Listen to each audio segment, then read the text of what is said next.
Welcome to the Tech Egg. Don't get scrambled. Enjoy the video. Start by washing 1 lb tomatillos and removing husks.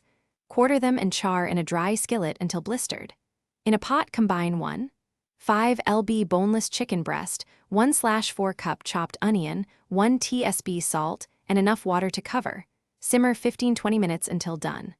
Blend the blistered tomatillos with 3 cloves garlic, 2 jalapenos, 1/2 cup cilantro, and 2 tablespoons of the cooking liquid to a smooth salsa verde. Taste and adjust with salt.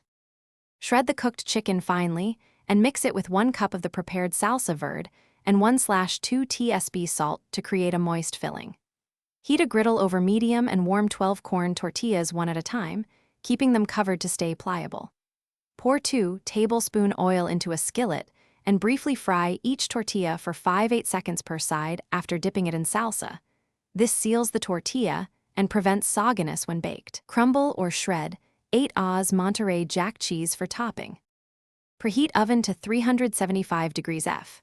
Dip each warm tortilla into the salsa verde, fill with about 1/4 to 1/3 cup of chicken filling, roll tightly, and place seam side down in a 9x 13-inch baking dish.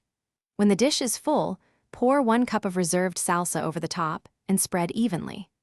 Sprinkle 1 cup shredded Monterey Jack or queso fresco and bake uncovered for 20 minutes until cheese melts and edges bubble.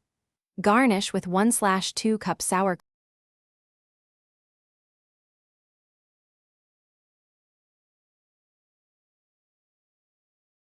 Thanks for watching. Consider subscribing if I helped unscramble your problems.